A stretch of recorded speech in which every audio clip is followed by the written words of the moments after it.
All right, so Kevin Smith was on the ReelBlend podcast on Cinemablend, being interviewed about his new film, Jay and Silent Bob Reboot, which, I'm really excited for because I'm a huge Kevin Smith fan. He was one of the first directors I really got into, before Zack Snyder, before Quentin Tarantino, before Martin Scorsese. I was idolizing Kevin Smith because he felt like a real person making films, and it felt like, oh, if he could do it, anyone could do it. Not in an insulting way, but just the way he made films, it felt like you and your friends could also do the same thing. But yeah, he was giving an interview to Cinemablend, talking about his new film, and they asked him a question about the Snyder Cut. And he goes on to talk about how he's talked with people that work in various levels of the production of Justice League.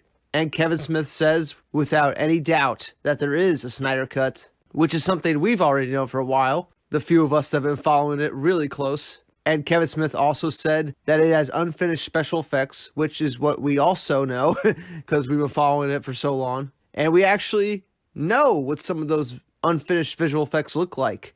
Zack Snyder posts a few snapshots of those unfinished special effects, and the unfinished special effects don't look that horrendous. But Kevin Smith goes on to say that Warner Brothers would be fools not to release this thing. It's easy money. All the people that have worked at Warner Brothers during Justice League's tenure don't work there anymore. So it's a new crop of people that work at Warner Brothers. No one's going to look silly for releasing this, and they should just put out the copy of the film that they have. And Kevin Smith even goes like a step further and says that they should have Zack Snyder put a disclaimer on it, and they should have like Zack Snyder introduce the movie and explain, why the movie is the way it is, why it's unfinished, and there you go, just release it. And I think that's such a great point that Kevin Smith brings up, is that people that buy, Blu-rays or, home video, a lot of us buy it for that behind the scenes footage, for those deleted scenes, to listen to some of the commentary. That's why people still buy a lot of physical media. You don't get a whole lot of behind the scenes footage on Netflix. And if you go back to Peter Jackson's Lord of the Rings films, you could see tens of hours of behind the scenes footage. So seeing unfinished shots isn't exactly new to movie-going audiences, or at least people that actually buy physical media and watch this stuff, right? So this work print version, as Kevin Smith likes to refer to the Snyder Cut as, if Warner Brothers was to put out this unfinished version of the film, I don't think anybody would mind. I don't think people would really be bothered by it. And if you really had Zack Snyder come on before the film and explain why the film is the way it is, and then we just get to see his full 3.5 hour version of Justice League, warts and all, I think people will get that, and it will sell huge, because it'll be a huge media storm when Warner Brothers announces that they will release this version of the film, right? Because think about it, a whole 2-hour podcast with Kevin Smith, where they mostly talk about his new film, Jay and Silent Bob Reboot. The whole 2-hour podcast, and Cinemablend makes an entire article solely on the 7-minute segment where Kevin Smith talks about the Snyder Cut. Every media outlet always looks for a reason to write about the Snyder Cut. People still talk about it 2 years later. You might as well release what you got. Put disclaimers on it. Put it out. Let's see how many people watch it. Let's see how the media goes crazy when this is announced. It's easy money. And I think Kevin Smith kind of lays that out beautifully. So I'm just going to put a snippet from that podcast here, the part where he talks about the Snyder Cut, and you could enjoy listening to that. I agree with everything he says. I'm totally behind that idea that Kevin Smith puts out. They should just release what they got, put disclaimers on it and stuff. And Kevin Smith has nothing to lose by saying this. He has nothing to gain either. So I'm inclined to believe him when he says that he knows people have worked on this film. And if Kevin Smith could see that there could be money made from this, then he must be damn sure there's studio executives that think the same thing, because Kevin Smith has been interacting with those type of executives since 1995. Kevin Smith definitely knows their thinking process. But anyway, it's great to see Kevin Smith talk about this, because we definitely need more people like him talking about it and getting excited about it, because that definitely moves the ball forward. And he even mentions the Snyder Cut ads at Comic-Con. So yeah, a lot of people saw those ads. But anyway, yeah, that's it for now. I put the clip on the end of this video, so go ahead and listen to Kevin Smith talk about the Snyder Cut. And have a great day. I'll see you all on the next one. Bye. Please do. People love going to your podcasts and going to your live shows to get your insight into pop culture. And one topic that you bring up repeatedly that I think has people the most fascinated, even more so than Marvel's Phase 4, even more so than your Star Wars Episode 9 visit. And believe me, if we had more time, we would get into that. You seem to have suggested the fact that the Snyder cut of Justice League exists. Yes. What can you tell us about that? Because I'm so fascinated by the idea of a Snyder cut of Justice League. I wanted to sit down and write a book where I literally just speak to everyone who's involved in it.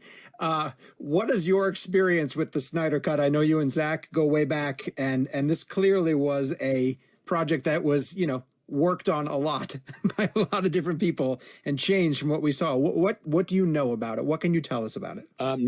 I've not seen it firsthand. And also, to be clear, like I know Zack, but I'm not like, it's not like we're fucking tight, son. You know what I'm saying? Like I've only been in a room with him maybe like 3 or 4 times.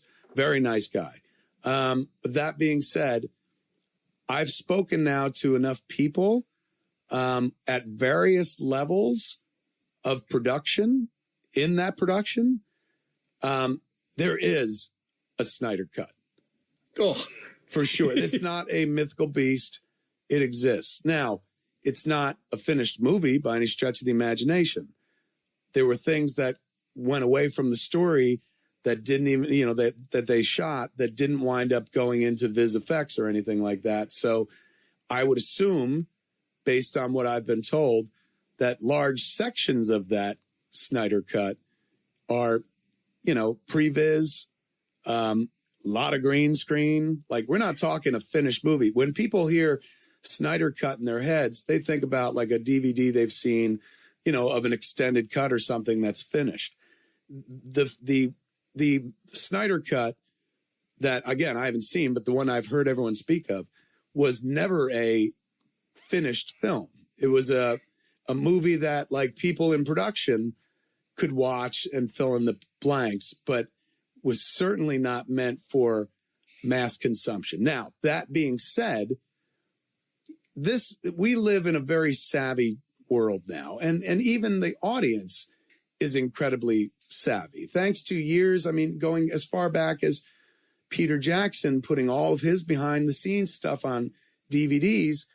He raised an entire generation of filmmakers with those behind the scenes videos, people who learned how to do the job and learned how to perform a craft in film based on watching those extras. So I also know, and I feel confident that the audience could handle that cut of the movie without being like, I think there's a common thought process probably within the studio. And again, no studio had said this to me, but I would assume that they're like, we can't show people this. Yes, there is a Snyder cut, but no audience would be able to look at this and see what the director's intent was. Sorry, I hung up the phone. That being said, I disagree. That would seem like, common wisdom, because everyone always wants to put their best foot forward. But I think the audience now, particularly the audience that would, consume the Snyder cut and discuss it at great lengths, can watch a work print. They could watch a work in progress and fill in the blanks in their heads. I think, every studio likes to make money. They do multiple incarnations of movies on video all the time. This could just be one more of those. All they have to do is lend their audience a little more credence to be like, look, they'll get it. And put up a bunch of fucking disclaimers, including one from Zack himself at the head of it, going like, obviously the movie wasn't finished, but here's what we were thinking.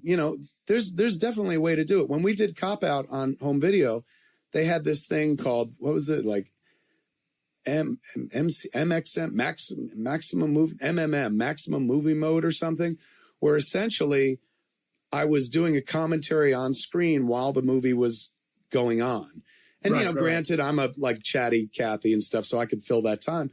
But they could definitely shoot a version of that flick where, they put him into it, explaining what would have went here, what went there.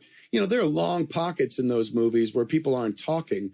So it's not like you'd have to stop the movie necessarily for him to explain it. And if he's speaking over a bunch of storyboards or previs shots, to fill in the blanks, I think that would get a fuck ton of press, which B leads to a fuck ton of sales. C, you're keeping your fan base happy and fed, giving them what they want. D, nobody's going to Monday morning quarterback this because let's be honest, most of the people at the top have already turned over in the studio system. You know what I'm saying?